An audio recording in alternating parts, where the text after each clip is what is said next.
안녕하십니까, 알림이 황희두입니다. 최근 민주당의 험지인 경상남도에 강의차 다녀왔고 지역에서도 정말 열정 넘치게 목소리 높이고 있다는 사실을 전해드리고 싶습니다. 보다 자세한 후기는 내일 밤 저녁 9시 히두버스터에서 자세히 전해드릴 예정이고요. 지금 황당한 소식이 계속 터지고 있습니다. 국민의힘 그리고 조정원 의원은 이재명 대표를 향해서 또 저렇게 물량 공세를 퍼붓고 있는데요. 국민의힘이나 조정원 의원이야 다른 정당이고 속이 훤히 들여다보인다 치더라도 같은 당인 민주당 윤영찬 의원은 이걸 두고 이재명 대표를 또 흔들고 있습니다. 도의적인 책임을 져야 마땅하다. 그게 인간이고 사람이다. 이렇게 페이스북에 글을 남겨서 보시다시피 페이스북에도 엄청난 비판의 목소리가 이어지고 있는데요. 만약 윤영찬 의원의 주장대로라면 이낙연 전 대표도 책임을 져야 되는 거 아니냐, 그땐 모른 척하지 않았냐, 이런 반응들이 압도적으로 쏟아지고 있고요. 만약이라는 가정법으로 검찰과 언론에 그리고 국민의힘에 주장과 똑같은 논리를 펼치는 걸 보면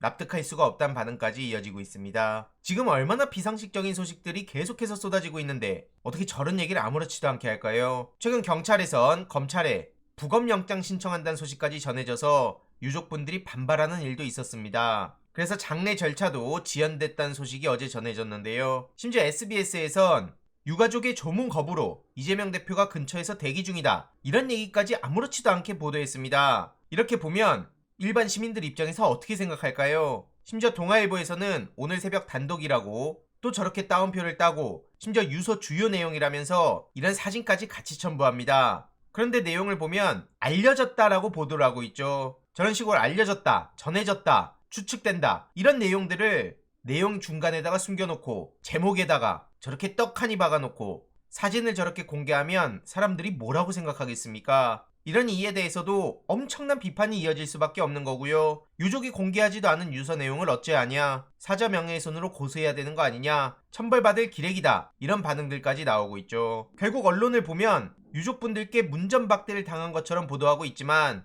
실제로는 이재명 대표도 힘내라, 이런 말씀을 전했다고 하죠. 이재명 대표도 힘내시고 억울한 죽음이 없도록 잘해달라, 이런 요청을 전했다는 거고요. 그래서 너무 기가 막힌 이런 상황을 요약해서 계속 여기저기 확산시켜주시는 네티즌 분들이 계십니다. 정말 큰 일 하시는 거라는 말씀을 드리고 싶고요. 그냥 지나가는 기사 한 줄, 방송 자막 한 줄, 이런 것만 보고 넘어가면 결국 머릿속에 뭔가 문제가 있구나 라고 생각하고 그냥 넘어갈 수 있기 때문입니다. 그래서 검찰이 죽인 거다, 이제는 제대로 싸워야 된다, 이런 반응들이 이어지고 있고요. 실제로 윤석열 대통령도 검찰이 얼마나 끔찍한 방식으로 추궁하고 수사를 하는지 너무나 잘 아는 사람입니다. 이건 노무현 전 대통령을 향해서도 검찰이 어떤 짓을 저질렀는지, 그리고 언론인들이 당시에 취재라는 명분으로 24시간 감시나 마찬가지인 짓들을 했는지 다들 기억하실 텐데요. 이와 관련해서도 내일 히두버스터에서 조금 더 자세히 전해드릴 예정이고요. 최근 류삼영 총경의 정직 효력 정지 소식이 전해지기도 했습니다. 그나마 다행이라고 해야 될까요? 쉽게 말해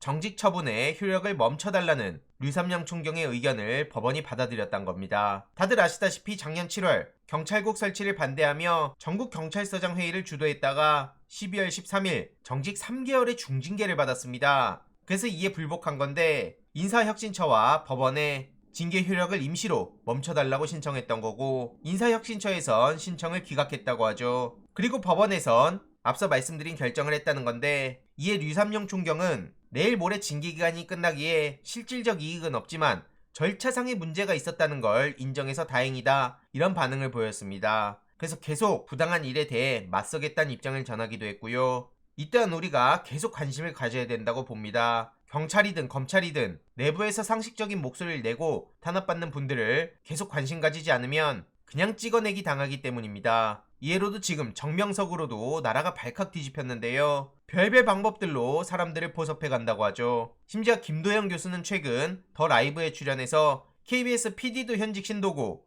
방송에 자주 나오는 통역도 있는데 그 사람도 신도라고 밝혀서 이게 조회수가 300만 가까이 돌파했고 댓글이 10,000개 넘게 달렸습니다. 그 정도로 엄청나게 많은 관심을 받고 있는데요. 이 또한 어떻게 진행이 되는지 계속 지켜보고 소식 전해드리도록 하겠습니다. 이번 내용도 유익했다면 구독, 좋아요, 알림 설정, 멤버십 가입 정말 큰 힘이 된다는 점 말씀드리고 싶습니다. 주위에 널리 공유 부탁드립니다.